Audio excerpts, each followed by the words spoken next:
I'm Mason, 34, and my parents just threw my life onto the wet grass of the home I secretly own. Before I tell you about the moment the police officer turned to my father and asked him to step away from my property, tell me where you are watching from in the comments. I read every single one. It started on a Tuesday, a rainy, miserable Tuesday in Seattle. The kind of rain that doesn't wash things clean but just makes everything heavy, gray, and tired. I had been away on a business trip for 3 days, closing a deal that would secure my company's future for the next decade. I was exhausted. My bones felt heavy. My eyes were burning from lack of sleep, and all I wanted was my bed. I pulled my beat-up 2015 Ford pickup into the driveway. It's a reliable truck, nothing fancy. It fits the image my parents have of me. The struggling son, the one who barely scrapes by, the one who needs their charity to have a roof over his head. Or so they thought. As the headlights swept across the front yard, I hit the brakes hard. The tires skidded slightly on the wet pavement. There, scattered across the lawn like garbage, were my things. My suitcase, the one I hadn't taken on the trip because it was too big, was lying open, soaking up the rain. My clothes were strewn about, shirts, jeans, my winter coat, looking like bloated corpses in the mud. My books, my collection of vintage architectural journals that I had spent years collecting, were piled in a heap, their pages fluttering pathetically in the wind. I sat in the truck for a moment, the engine idling, the windshield wipers slapping back and forth. Slap, slap, slap. It was the only sound I could hear over the blood rushing in my ears. I turned off the ignition and stepped out. The cold rain hit my face instantly, but I barely felt it. I walked over to the pile. I reached down and picked up a framed photo. It was a picture of me and my grandfather, the only man in this family who had ever looked at me with anything other than disappointment. The glass was shattered, a spiderweb of cracks over his smiling face. I looked up at the house. The lights were on. Warm, yellow light spilling out from the living room windows. I could see shadows moving inside. Silhouettes. They were laughing.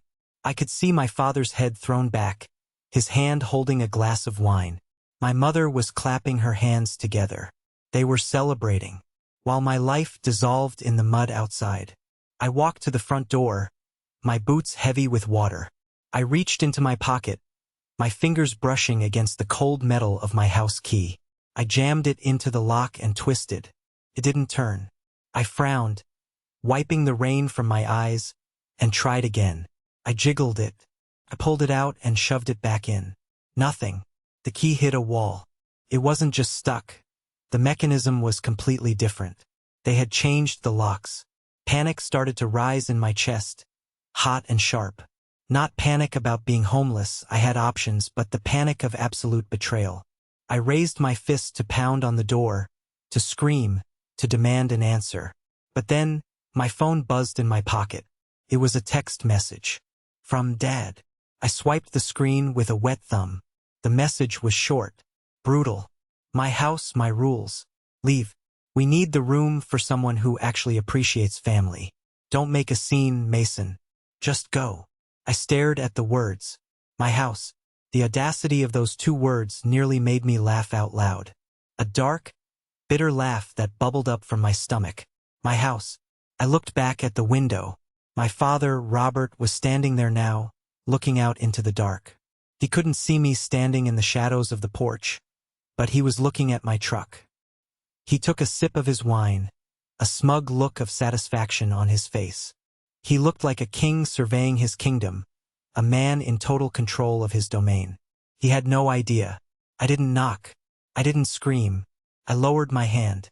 The rage that had been boiling inside me suddenly cooled into something solid, something hard and sharp like a diamond. I took a step back, pulling my phone out again. My thumbs flew across the screen. I didn't beg. I didn't ask why. I didn't send a paragraph about how hurt I was. I typed 5 words. Read the deed again. Send. I saw my father's phone light up in his hand through the window.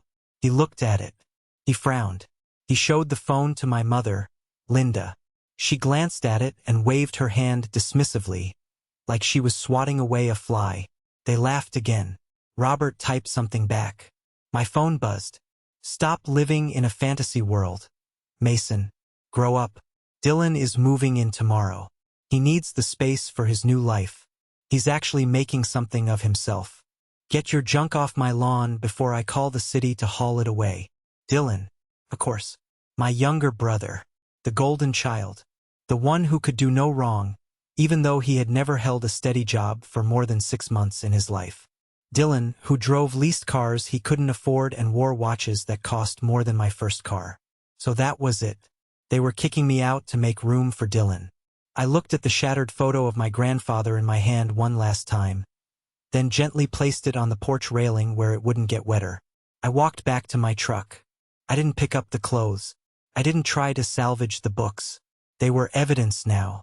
I climbed into the cab of my truck, the smell of old coffee and wet dog. Though I didn't have a dog, the truck just smelled that way. Filling my nose, I took a deep breath. I scrolled through my contacts until I found the name I needed. Elijah, attorney. It was 8:30 p.m. Elijah would still be at his office. He always was. We had been friends since college, 2 scholarship kids who felt out of place among the trust fund babies. Now, he was one of the sharpest real estate attorneys in the city, and I was his biggest secret client. I hit dial. Mason. Elijah's voice was crisp, clear. You're back? How did the acquisition go? The deal is closed, I said, my voice sounding rougher than I intended. But that's not why I'm calling.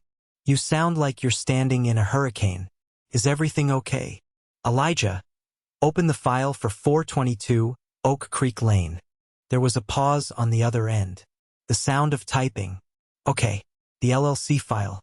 Titan Holdings. What about it? Did the tax assessment come in? No, I said, watching my parents through the window. My mother was now fluffing pillows on the couch I had paid for 3 years ago when their old one broke. My tenants have violated the lease agreement. They've changed the locks without landlord permission. They've damaged tenant property. And they've attempted an illegal eviction of a subletter. Elijah went silent. He knew exactly who the tenants were. He knew exactly who the subletter was. Mason, Elijah said, his voice dropping an octave, becoming serious. Are you saying Robert and Linda kicked you out? They threw my things on the lawn, Eli. In the rain. They changed the locks. Jesus, Elijah breathed. Do they know? No. They think they own the place. They think Titan Holdings is just some faceless corporate entity that forgot about them. They just breached 3 clauses of the contract I drafted, Elijah said, the lawyer in him waking up. Unauthorized modification of the property, destruction of resident property, and failure to provide notice. Execute Plan B, Elijah, I said. They've gone too far. I want them out. Plan B is the nuclear option, Mason. Once we ring that bell, you can't unring it. Are you sure? This is your family. I watched my father toast to the ceiling. He looked so happy. He looked relieved to be rid of me. They aren't my family, I said, putting the truck in reverse. They're just bad tenants. I'm coming to your office. I'll have the paperwork ready, Elijah said. And Mason? Yeah. I'm sorry. Don't be, I said, backing out of the driveway, leaving my soaked life behind me. Just get the eviction notice ready and call the property manager. I want Anthony to make the call tonight. I drove away into the darkness, the image of my parents' celebration burning in my rearview mirror. They thought they had won. They thought they had finally cleared out the dead weight. They had no idea they had just declared war on the landlord. 30 minutes later, I pulled into the underground parking garage of a glass and steel skyscraper downtown. My truck looked ridiculous parked next to the sleek Teslas and Mercedes sedans, but I didn't care. I took the elevator up to the 40th floor. Elijah was waiting for me in the lobby of his firm. He looked impeccable as always. Tailored navy suit, polished shoes, not a hair out of place. Then there was me. Soaking wet flannel shirt, muddy work boots, and hair plastered to my forehead. You look like a drowned rat, Elijah said. But there was no mockery in his voice, only concern. He handed me a towel he must have grabbed from the executive gym. "Thanks," I muttered, wiping my face. We walked into his corner office. The view was spectacular. The city lights of Seattle spread out below us through the rain-streaked glass. It was a stark contrast to the basement room I had been sleeping in for the last 2 years. Elijah poured 2 glasses of scotch. He slid one across the mahogany desk to me. "Drink. You're shivering." I took a sip. The liquid fire warmed my chest. "Do you have the file?" Elijah tapped a thick folder on his desk. "Right here. Titan Holdings, LLC. Sole owner, Mason Miller. Assets include 1 residential property at 422 Oak Creek Lane, purchased out of foreclosure 2 years ago." He looked at me over the rim of his glasses. "You know, when you set this up, I told you it was a ticking time bomb." "I know," I said, sinking into the leather chair. "But I couldn't let them lose the house. It was time to remember why we were here. 2 years ago, my parents' financial world had collapsed. My father, Robert, had taken early retirement, cashing out his pension to invest in a sure-thing crypto scheme that Dylan, my genius brother, had recommended. It wasn't a sure thing. It was a scam. They lost everything. The retirement fund, the savings, and eventually they fell behind on the mortgage. The bank had sent the foreclosure notice. I remember coming home that day. My mother was crying at the kitchen table. My father was staring at the wall, gray-faced. "We have to leave," my mother had sobbed. 30 years in this house, and we have to leave in 30 days. I was already doing well then. I had started my own firm, buying distressed commercial properties, renovating them and selling them. I was making a high salary, more than my father ever made in his best years. But I never told them. Why? Because every time I had a success in the past, they diminished it. When I got a scholarship, they asked why it wasn't a full ride like Dylan's, which he lost after 1 semester for partying. When I got my first promotion, Dad asked if it came with a company car, and when I said no, he lost interest. To them, I was the grinder, the worker bee, not the star. So, when the foreclosure hit, I didn't walk in and say, "I'll save you." I knew their pride. My father would never accept charity from the son he considered a failure. It would kill him, or worse, he would resent me for it forever. So I created Titan Holdings. I instructed Elijah to approach the bank and buy the bad debt. Then, acting as the representative of this investment firm, Elijah offered my parents a deal. The firm would take ownership of the house, but they could stay as tenants with a long-term lease, paying a rent that was barely a fraction of the market rate. They signed immediately. They were so grateful to this mysterious company. Titan Holdings saved our lives. My dad would tell his friends at the bar, "Smart investors. They know the value of good tenants." And as part of the cover, I moved back in. I told them I was struggling, that rent in the city was too high.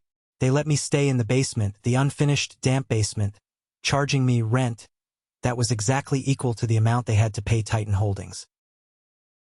In their minds, I was paying their rent. In reality, I was paying myself to let them live in my house. "You've been a saint, Mason," Elijah said, breaking my reverie. "You bought the house for $450,000. You've paid the property taxes. You've paid for the new roof last winter, which, by the way, they told the neighbors they paid for." "I didn't do it for the credit," I said. "I did it because it was my grandfather's house first. He built that porch. I couldn't let the bank take it."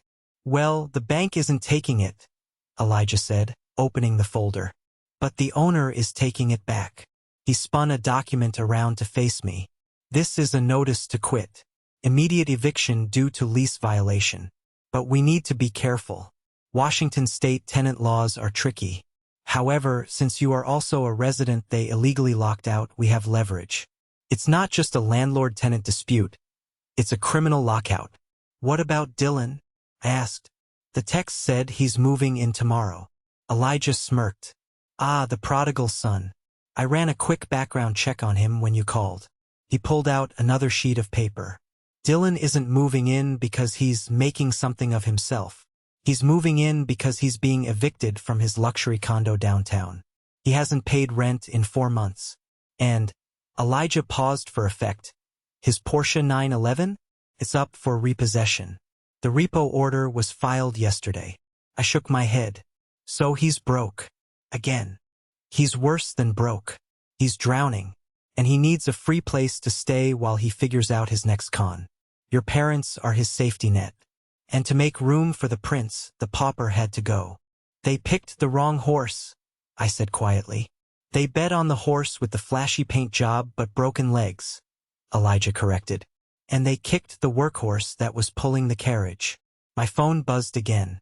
Another text from Dad. Don't bother coming by tomorrow to get your stuff. I told Julian next door he can take whatever he wants.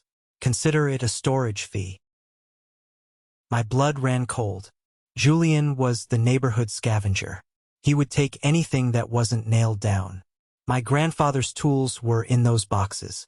My journals. He's giving away my property, I said, my voice shaking.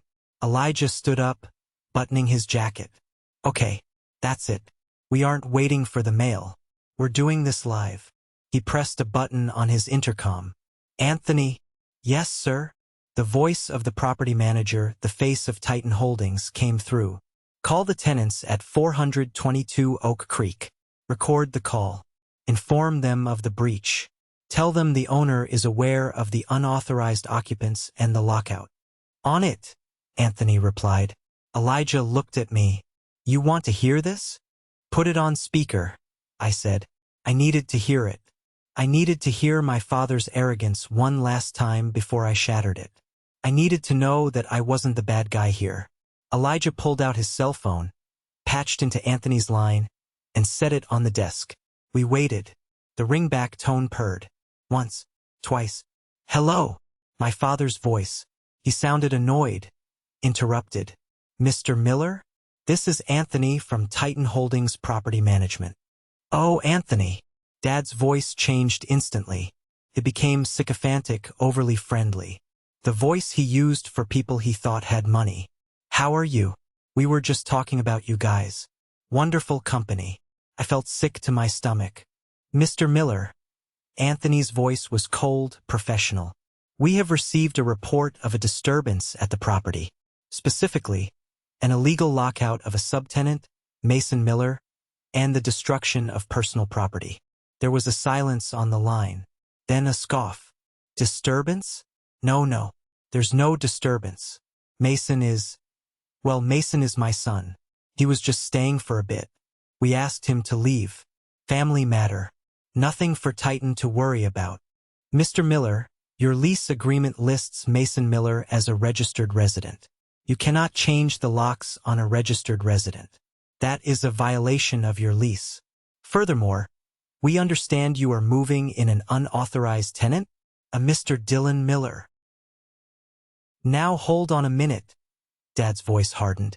I've lived in this house for 30 years. I take care of this place. If I want my son, my successful son, to move in, that's my business. Mason was a burden. We're upgrading the quality of the tenants. You should be thanking me. I looked at Elijah. He raised an eyebrow. Upgrading. Sir, Anthony said, you do not have the authority to decide who lives there. Titan Holdings does. And Titan Holdings is terminating your lease effective immediately due to these violations.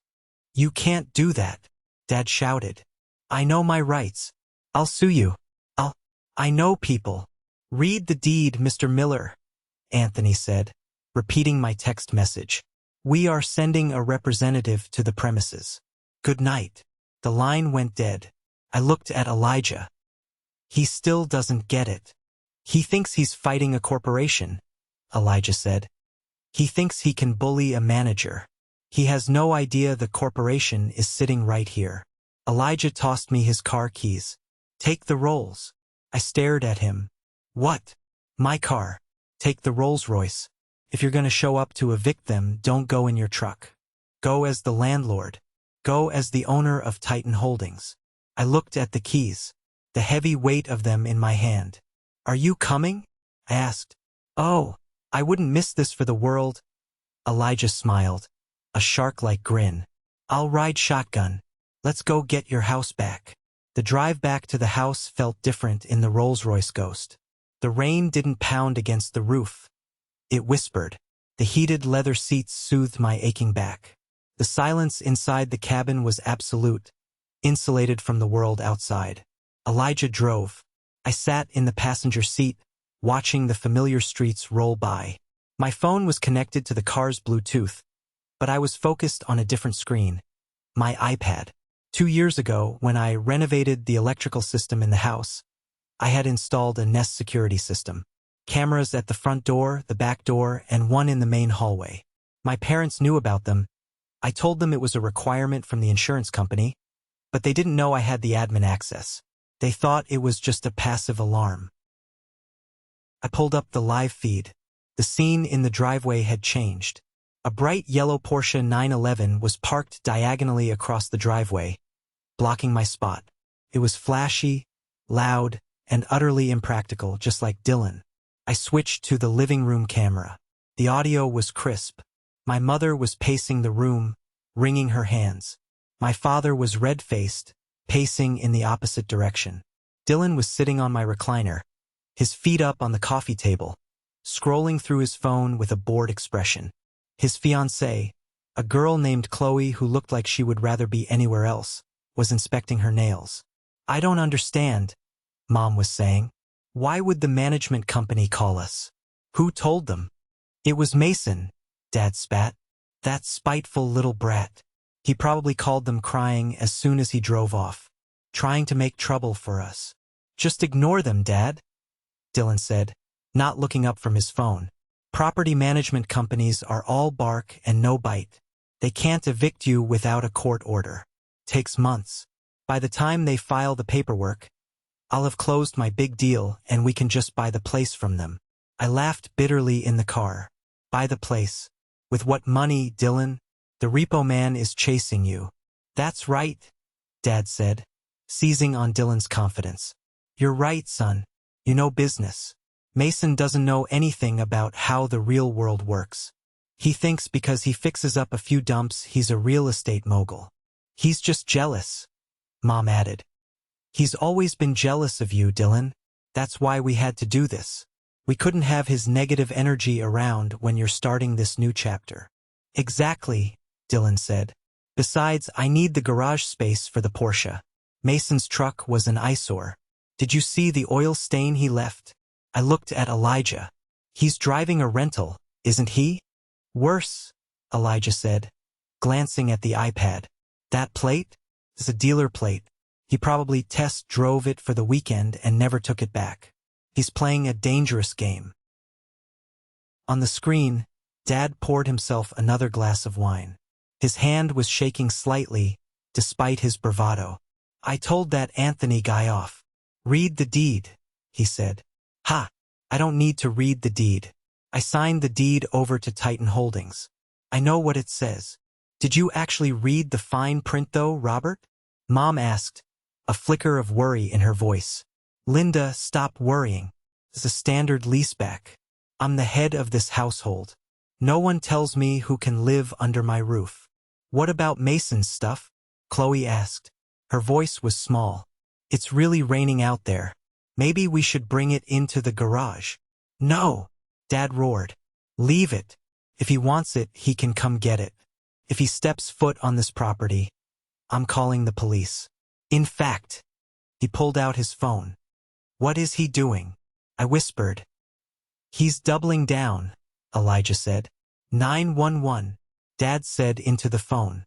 "Yes. I'd like to report a potential trespasser, my son.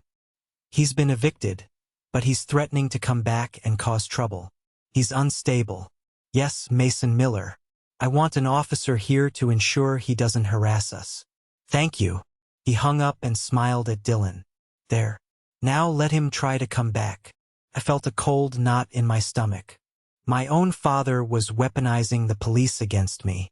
He was calling the cops on his son to protect his ego. "He just filed a false police report," Elijah said calmly, "calling 911 for a non-emergency and making false claims about your stability. He's digging his grave deeper." "He really hates me," I said. It wasn't a question. It was a realization. For years I thought he was just tough on me. I thought he wanted me to be better. But this was malice. He doesn't hate you, Mason, Elijah said softly. He hates that he needs you. He hates that subconsciously he knows he failed, and you're the one holding it together. And now that Dylan is here, offering him a fantasy of success, he wants to destroy the reality that is you. We turned onto Oak Creek Lane. The streetlights reflected off the wet asphalt. Pull over a few houses down, I said. I want to see if Julian took my stuff. Elijah glided the rolls to a stop 3 houses away. We watched. Sure enough, my neighbor Julian, a guy who spent more time in his garage than in his house, was out on my lawn with a flashlight. He was picking through my books. He had my toolbox in his hand, the high-end Snap-on set I had bought for $2,000. Hey! I yelled, rolling down the window. Julian jumped, dropping the toolbox. He squinted at the Rolls-Royce. He couldn't see me through the tinted glass and the rain. Get away from my stuff, Julian. Mason? He called out, shielding his eyes. Is that you? Your dad said it was free for the taking. Put it down, Julian, or I'm adding you to the lawsuit. Julian scrambled back to his own porch, leaving the toolbox in the mud. Okay, I said to Elijah. Let's do this. Wait, Elijah said. He pointed down the street. A police cruiser was turning the corner, lights flashing silently. Perfect, Elijah smiled. Your dad invited the audience. Let's go give them a show. Elijah eased the Rolls-Royce forward, pulling up right behind the police car, blocking the driveway completely.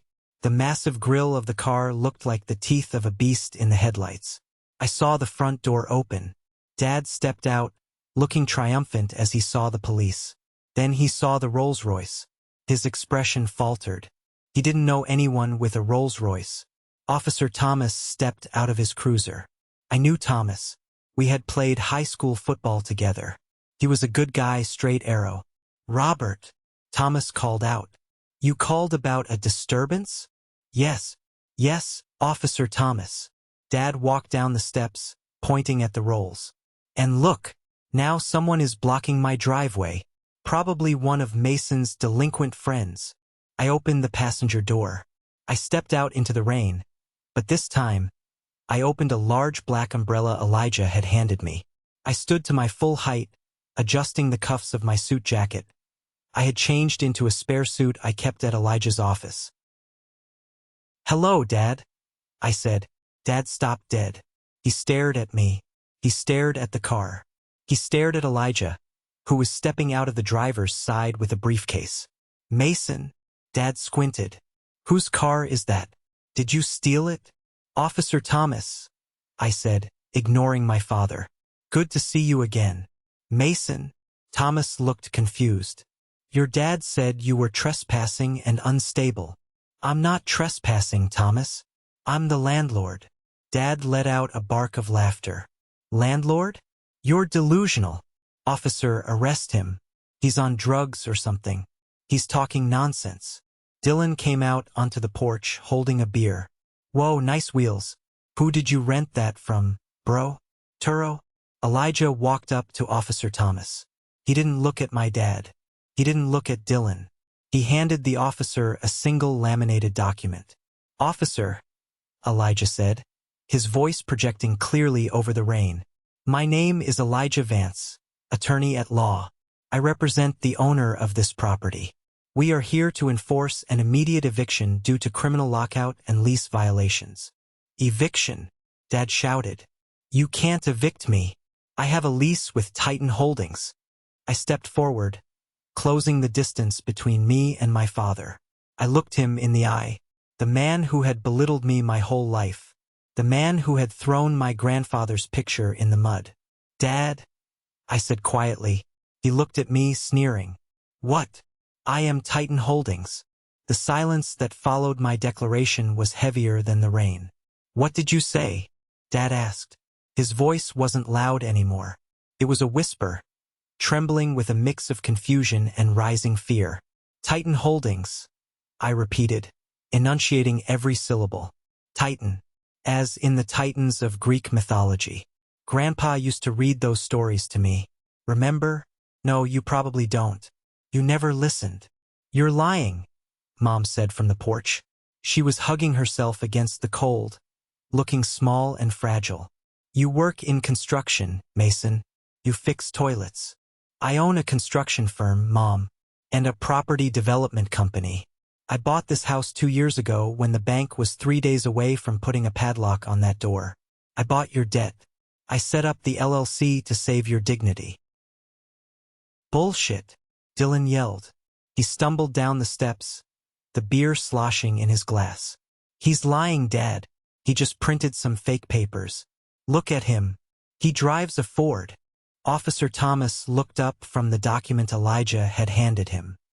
He shone his flashlight on the paper, then moved the beam to illuminate my father's face. Robert, Thomas said, his tone shifting from neighborly to authoritative. This is a certified deed. It lists Titan Holdings LLC as the owner, and the articles of incorporation attached here list Mason Miller as the sole proprietor. That's a mistake, Dad stammered. He looked at the paper, reaching for it, but Thomas pulled it back. It's no mistake, Dad, I said. I've been paying the mortgage. I've been paying the taxes. The rent you paid? It went into a savings account I set up for your health care. I haven't spent a dime of it. I just wanted you to have a home. You. Dad's face turned a violent shade of purple.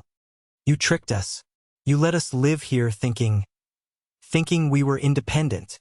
I let you live here thinking you were safe. I shouted back, losing my cool for the first time. And how do you repay me? You throw my life on the lawn? You replace me with him? I pointed at Dylan. Dylan sneered.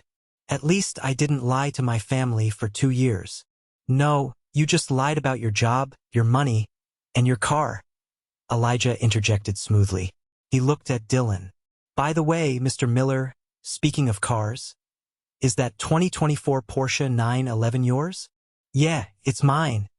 Dylan puffed out his chest. Why? Because Elijah checked his watch.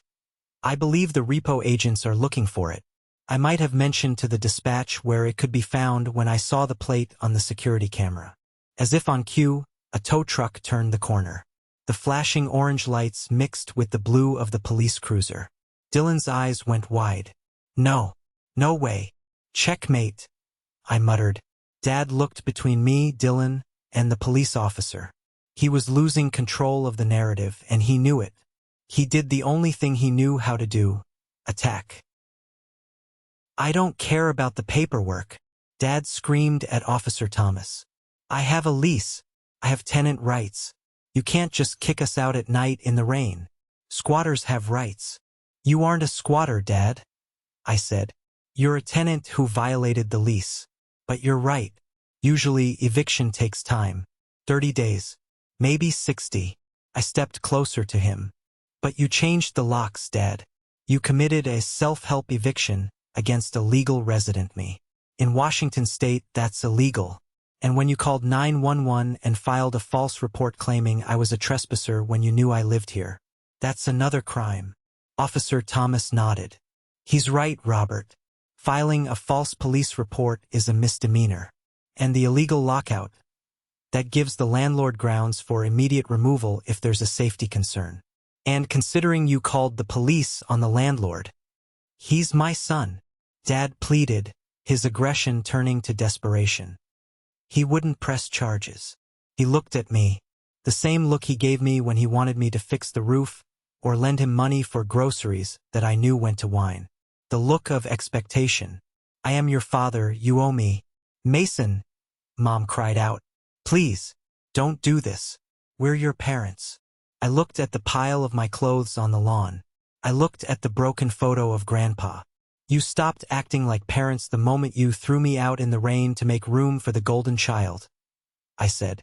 I turned to Officer Thomas. Officer, I am the owner of this property. These individuals have breached their lease, destroyed my property, and filed false reports against me. I want them removed from the premises. Immediately. Mason, Dad lunged at me. Officer Thomas stepped in between us, his hand going to his chest to block Dad. Robert, back up. Now. You ungrateful little snake. Dad screamed over Thomas's shoulder. After everything we did for you, we fed you, we clothed you, and I put a roof over your head for 2 years while you treated me like garbage. I roared back. It's over, Dad. The lease is canceled. The tow truck driver had hooked up the Porsche. The sound of the chains rattling was the soundtrack to Dylan's demise. Hey! Stop! Dylan ran toward the tow truck. That's a lease. I can pay. I just need a few days. Talk to the bank, buddy, the driver said, hoisting the yellow sports car into the air. It was chaos. Beautiful, tragic chaos. Officer, Elijah said, we are willing to give them 1 hour to collect their personal essentials. After that, we will be changing the locks. Again. Officer Thomas looked at my dad. You heard the man, Robert. You have 1 hour. Or I can arrest you for the false report and we can sort this out downtown. Your choice. Dad slumped. The fight went out of him. He looked at the house he thought was his kingdom, and realized he was just a guest who had overstayed his welcome.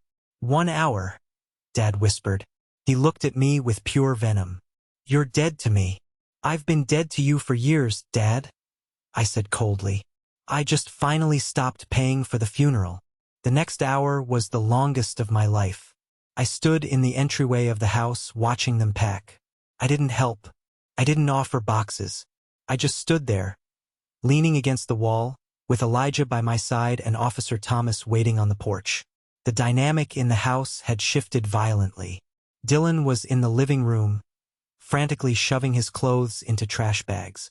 His fiancée, Chloe, was on the phone, crying, presumably calling her parents to come pick her up.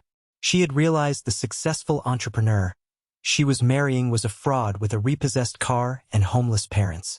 I can't believe you did this to me, Dylan hissed at me as he dragged a bag past me.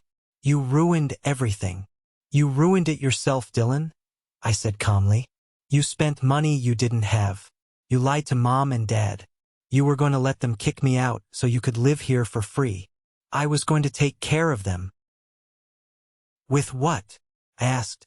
The money from the repoed Porsche? Or were you planning to sell this house out from under them? Oh wait, you couldn't. Because you don't own it. Dylan stopped. His face went pale. That hit the mark. Get out, I said. He scrambled out the door, dragging his trash bag of designer clothes toward the Uber that Chloe had called. Then there were Mom and Dad. They were in their bedroom. I could hear them arguing. I told you. Mom was sobbing. I told you we shouldn't have been so harsh. Shut up, Linda, Dad snapped. How was I supposed to know? He tricked us. He set us up. He saved us. Mom screamed back. It was the first time I had ever heard her raise her voice at him. He saved us 2 years ago and we treated him like dirt. We threw his things in the rain. Robert, what is wrong with us? I felt a pang of sadness. It took total destruction for Mom to finally see the truth. They emerged 10 minutes later with 2 suitcases each. Dad was holding his box of wine. Mom was holding a photo album. They stopped in front of me. Mom looked at me, her eyes red and swollen. She reached out a hand to touch my arm. Mason! I flinched. Couldn't help it. Where will you go? I asked, my voice devoid of emotion. A motel, Dad grunted, refusing to look at me. Not that you care. I care, I said. That's why I paid for your housing for 2 years. But you're right. I don't care anymore. Not in the way you want me to. We're your parents, Mom whispered. How can you kick us out? You kicked me out first, I said. Remember, my house, my rules. Well, Mom, my house, my rules. Dad glared at me. I hope you rot in this house. It's cursed. It's not cursed, I said. It just had a pest problem. Now it's clean. They walked out the door. The heavy oak door that my grandfather had installed 60 years ago. I watched them walk down the driveway. The rain had stopped, leaving everything glistening and cold. The tow truck was gone with Dylan's Porsche. Chloe had left in an Uber. And now, my parents were loading their suitcases into Dad's 10-year-old sedan. Officer Thomas tipped his hat to me. I'll make sure they clear the neighborhood, Mason. Sorry it came to this. Thanks, Thomas. Elijah walked over and put a hand on my shoulder. You okay? No, I said honestly. I feel terrible. That means you're human, Elijah said. They tried to break you, Mason. You just refused to break. There's no shame in that. I need a locksmith, I said. Already called. Elijah smiled. He's 5 minutes out. We stood on the porch, watching the taillights of my parents' car disappear around the corner. The silence that followed was profound. The house behind me was empty. No noise, no TV blaring, no criticism, no lies. It was just a house. You know, I said to Elijah, I always thought if this moment came, I would feel triumphant, like I won. And how do you feel? Empty, I admitted, but light, like a heavy weight I've been carrying since I was a kid is finally gone. That's freedom, my friend, Elijah said. It feels empty at first because you have to fill it with your own life now, not theirs. The locksmith arrived, a burly guy named Mike who didn't ask questions. He went to work on the front door. I walked out to the lawn. My stuff was still there, wet and muddy. I bent down and picked up the broken photo of my grandfather again. The water had seeped in, staining the edges of the print. But his smile was still there. I kept the house, Grandpa, I whispered. I kept the promise. I started gathering my things. My clothes were ruined, but they could be replaced. My books were soaked, but I had read them all. The important thing was that I was still standing here. On my own land. I carried the first armful of wet clothes back into the house. It smelled like my parents' perfume and stale wine. I would have to paint.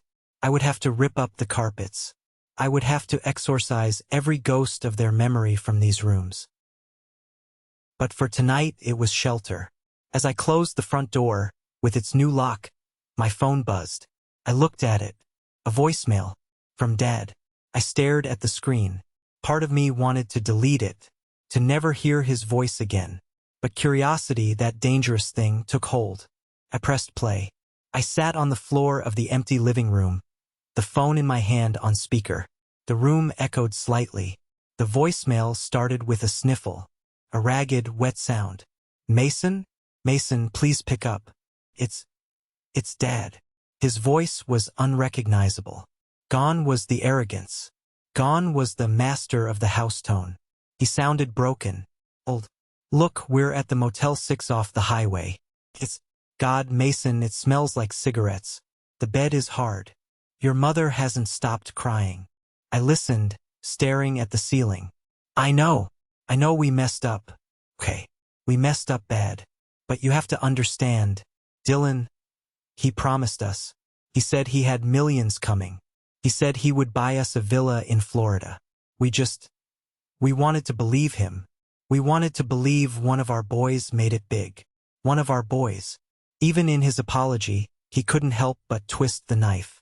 He wanted to believe Dylan made it big. Because if I made it big, it didn't count. It didn't fit their narrative.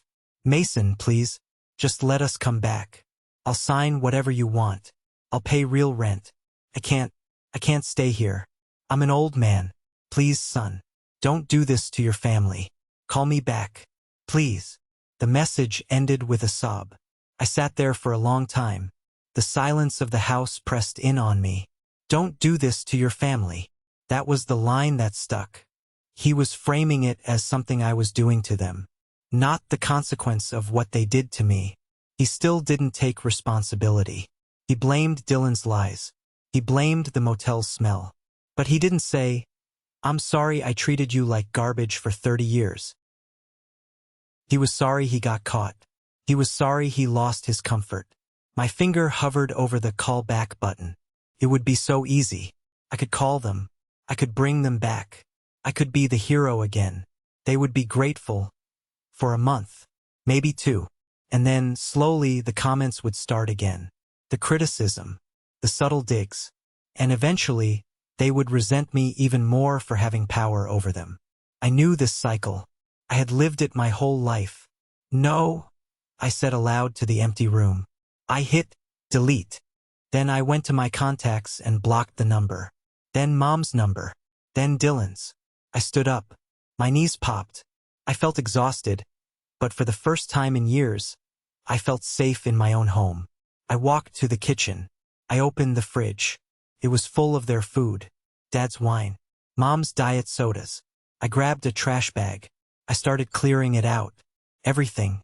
The wine went down the sink. The food went into the bag. I went to the living room. The throw pillows Mom loved? Trash. The ugly painting Dad bought at a flea market and claimed was a masterpiece? Trash. I was scrubbing the house clean. Around midnight, there was a knock at the door. My heart jumped. Had they come back? I checked the camera. It wasn't them. It was Julian, the neighbor. I opened the door, leaving the chain on. What do you want, Julian? Julian held up my toolbox. He looked sheepish. I brought this back. And the books. I managed to grab them before they got too wet. He set them on the porch. I didn't know, Mason, Julian said, looking at his feet. Your dad said you abandoned them. He said you were... Well, he said a lot of things. But I saw the rolls. And the cops. I figured. Maybe your dad is full of it. He is, I said. Anyway, Julian kicked at the mat. Sorry about trying to take your stuff. And, congrats on the house. It's a nice place. Thanks, Julian. If you need help moving anything heavy, let me know. I might take you up on that, I said. I closed the door. It was a small victory. The neighbor who had looked down on me because of my father's lies now respected me. Not because of the Rolls-Royce, but because I had stood my ground. I went back to the living room and sat on the floor. I opened one of the damp architectural journals Julian had returned. It was a 1980 issue, featuring the restoration of Victorian homes. My grandfather had given me this one. Build strong foundations, Mason, he used to say. If the foundation is rot, the house will fall. It doesn't matter how pretty the paint is. My family was a house with a rotten foundation. I had tried to patch it. I had tried to prop it up with money and patience and silence. But it had collapsed anyway. Now I was the foundation, and I was still standing. I looked around the room. It was ugly. The wallpaper was peeling. The carpet was stained. The lighting was harsh. But in my mind's eye, I saw what it could be. I saw the wall between the kitchen and living room coming down. I saw hardwood floors. I saw floor-to-ceiling windows letting in the light. I saw a home. My home. I took a deep breath, inhaling the scent of rain and potential. The nightmare was over. The renovation was just beginning. The sound of a sledgehammer hitting drywall is one of the most satisfying noises in the world. It's a dull thud followed by a crisp crack, then the glorious crumble of plaster hitting the floor. Thud, crack, crumble. 3 months had passed since the night of the rain and the eviction. 3 months since I watched the taillights of my father's car fade into the darkness. I was standing in the middle of what used to be the living room, wearing a respirator mask and covered in white dust. I wasn't just renovating a house.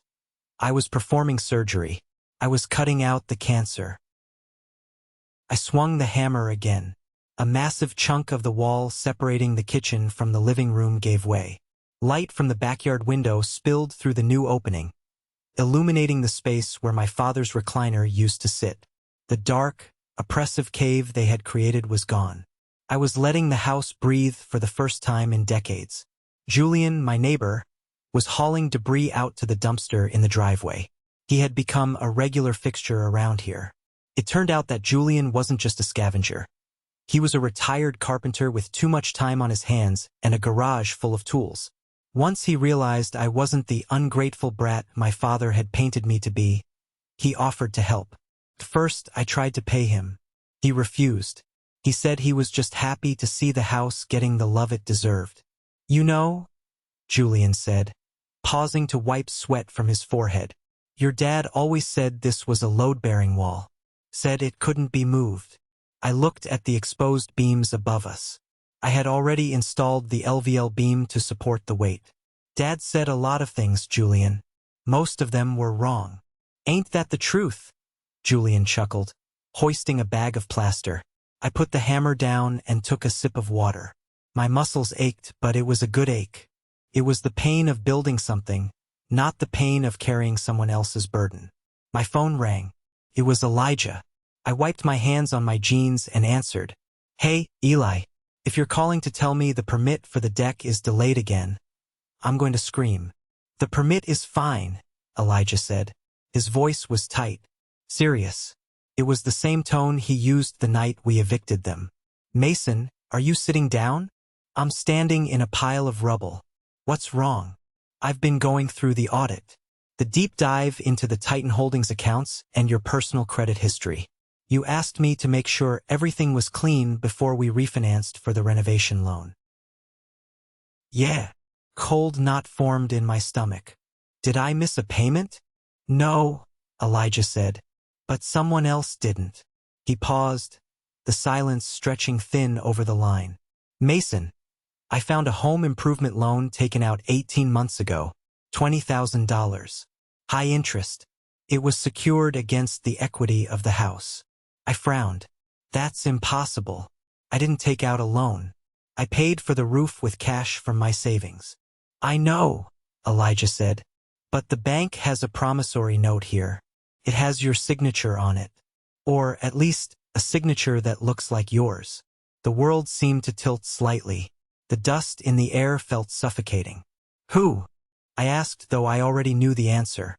"The funds were dispersed to a joint checking account," Elijah continued, his voice clinical but laced with anger. "An account listed under Robert and Dylan Miller." I closed my eyes. I could see it. I could see them sitting at the kitchen table, the table I had just smashed to pieces, plotting this. Dad needed money for his lifestyle. Dylan needed money for his image. And I was the cash cow.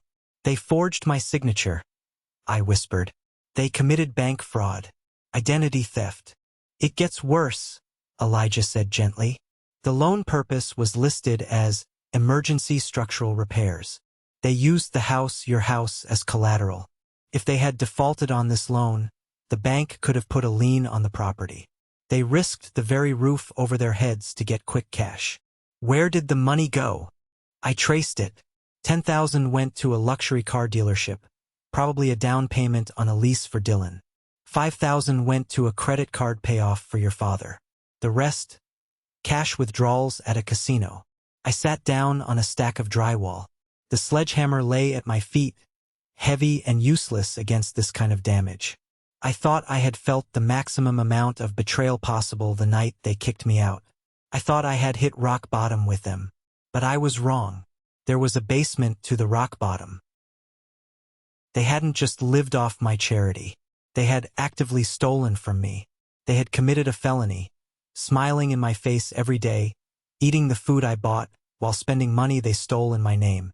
"Mason," Elijah asked, "what do you want to do?" I looked at the open wall. I looked at the sunlight streaming in. For 30 years I had protected them. I had hidden their failures. I had cleaned up their messes. Even when I evicted them, I had stopped short of pressing charges for the false police report. I had just wanted them gone. But this wasn't a family dispute. This was a crime. If I let this go, I was complicit. If I let this go, I was telling them that it was okay to steal from me as long as they were family. "Mason, file it," I said. My voice was raspy, like I had swallowed broken glass. "File what?" "Everything," I said, standing up. The anger was back. But it wasn't the hot, reactive anger of before. It was cold. It was final. File the police report for identity theft. File the fraud report with the bank. Send the evidence to the district attorney. "Mason, you know what this means," Elijah warned. "This isn't just civil court. This is prison time. For Dylan. Maybe for your dad." I picked up the sledgehammer. I weighed it in my hands. They made their choice, Elijah. They swung the hammer. Now they have to deal with the dust. The next few weeks were a blur of legal depositions and police interviews. I didn't have to see them at first. Elijah handled the paperwork. The detective, a sharp woman named Detective Vance, no relation to Elijah, took my statement. She showed me the documents. The signature was a decent forgery, probably Dylan's handiwork. He had always been good at art. It was tragic, really. He had talent, but he only used it to deceive. The day the arrests happened, I was at a tile shop, picking out slate for the entryway. My phone blew up. It wasn't my parents, they were still blocked. It was mutual friends. Aunts and uncles I hadn't spoken to in years. "How could you?" one text read. "Arresting your own father? Dylan is just a boy. You're ruining his life," said another. I didn't reply. I didn't defend myself. I blocked them all. I realized that the rot in my family extended beyond my parents. It was a systemic issue, a culture of enabling. Everyone protected the golden child and the patriarch, regardless of their crimes. I was the villain simply because I refused to be the victim anymore. But I had to see them one last time. It wasn't by choice. I had to go to the precinct to sign a final affidavit regarding the specific dates of my residency to prove I wasn't present when the loan was signed. As I walked out of the station, down the concrete steps into the gray Seattle afternoon, I saw them. They were standing near the parking lot entrance. My mother, Linda, looked 10 years older. Her hair was unkempt, her clothes wrinkled. She was pacing, smoking a cigarette, a habit she had quit 20 years ago. My father, Robert, was sitting on a concrete bench, his head in his hands. And Dylan was nowhere to be seen. He was likely still inside, being processed. I tried to walk past them. I put my sunglasses on, kept my head forward, and moved toward my truck. "Mason!" It was my mother. Her voice cracked, echoing off the brick walls. I didn't stop.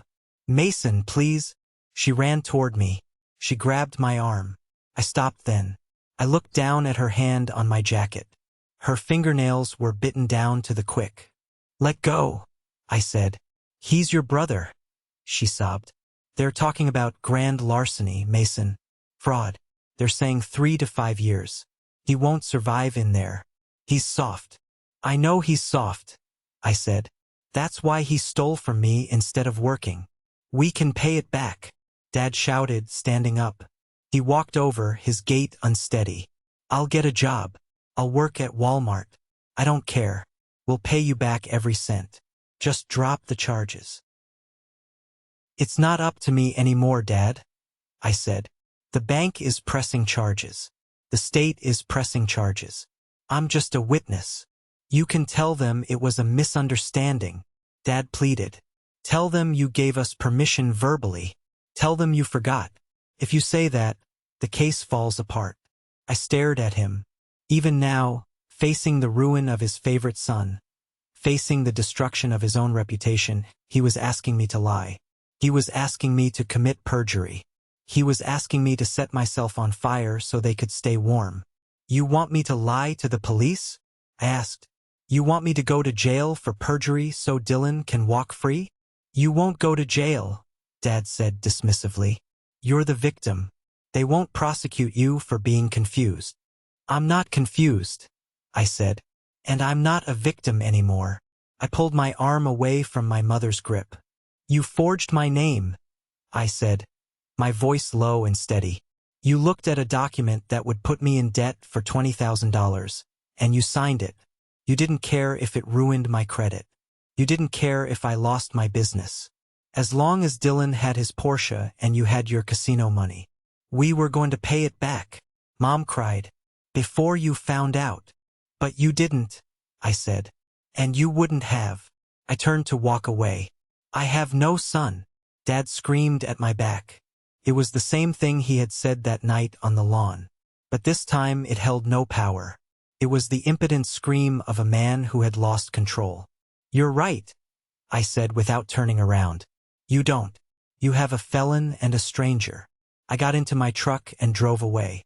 I watched them in the rearview mirror, 2 small, shrinking figures in the gray distance. They looked like ghosts of a past life that didn't belong to me anymore. That afternoon, I went back to the house. I picked up the sledgehammer. I didn't smash anything this time. I put it away in the garage. The destruction phase was over. The demolition was done. The rot was gone. It was time to build. 1 year later. The seasons in Seattle are distinct. The gray rain eventually gives way to a summer that is so vibrantly green and gold it makes you forget the months of darkness. I was sitting on the back deck. A new deck, built with red cedar that smelled of the forest.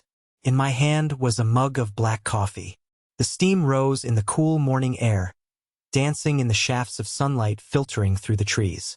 The house behind me was silent, but it wasn't the empty silence of a tomb. It was the peaceful silence of a sanctuary. I stood up and walked inside through the sliding glass doors. The transformation was complete. Where there had once been small, cramped rooms filled with my parents' clutter and resentment, there was now open space. The wall between the kitchen and living room was a memory. In its place stood a large island made of reclaimed wood and white quartz.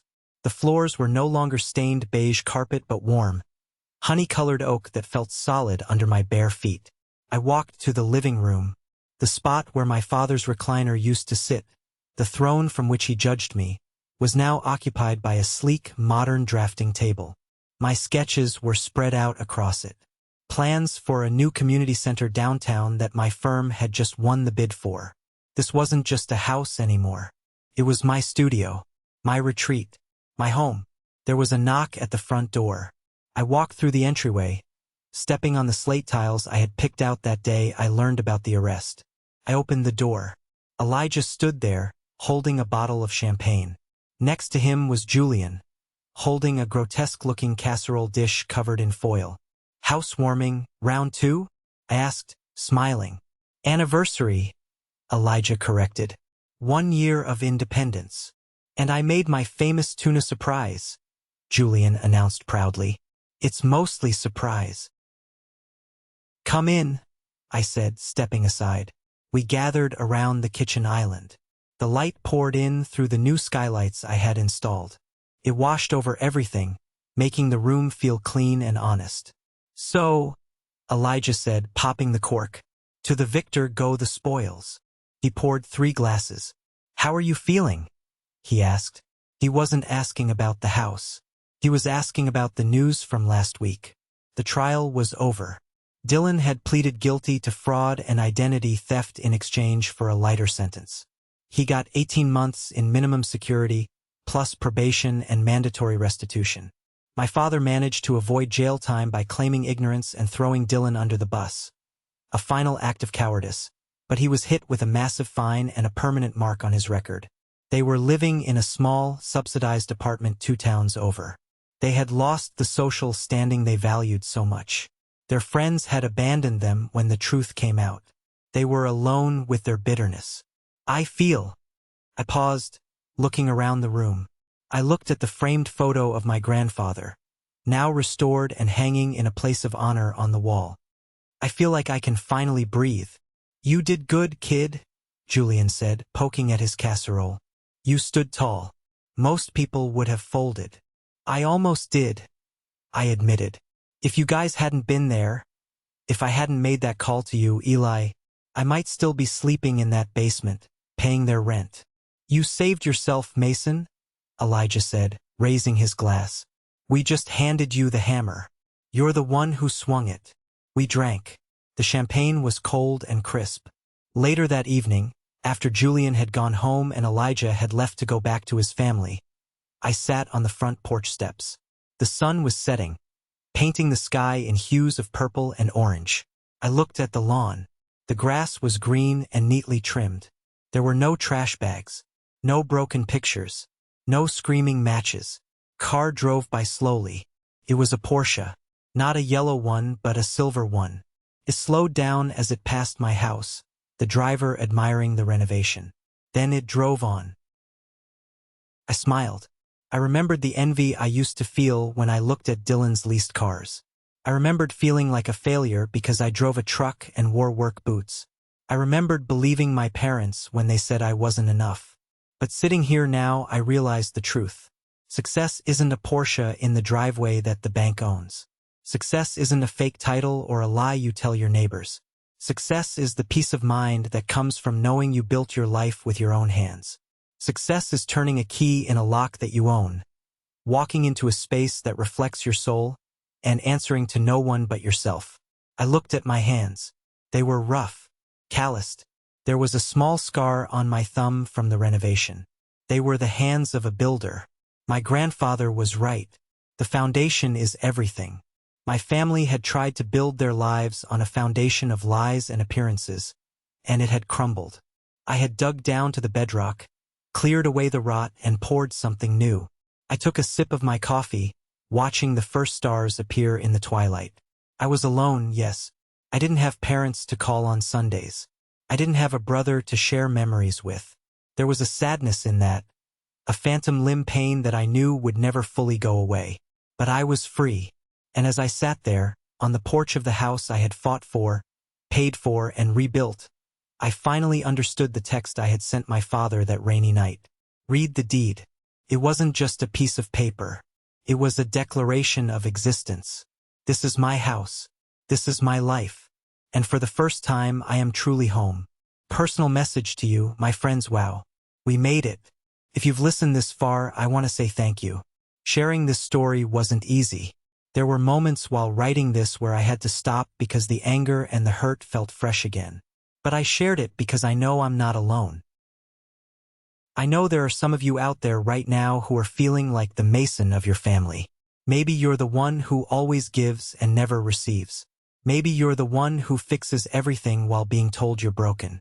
Maybe you're holding on to a relationship with a parent, a sibling, or a partner that is draining your soul simply because you're afraid of the guilt that comes with letting go. I want you to know something. Boundaries are not a punishment. They are a form of self-respect. My parents taught me that love was transactional, that I had to buy their affection with my silence and my money. That's not love. That's control. And breaking free from that control was the hardest, scariest, and best thing I ever did.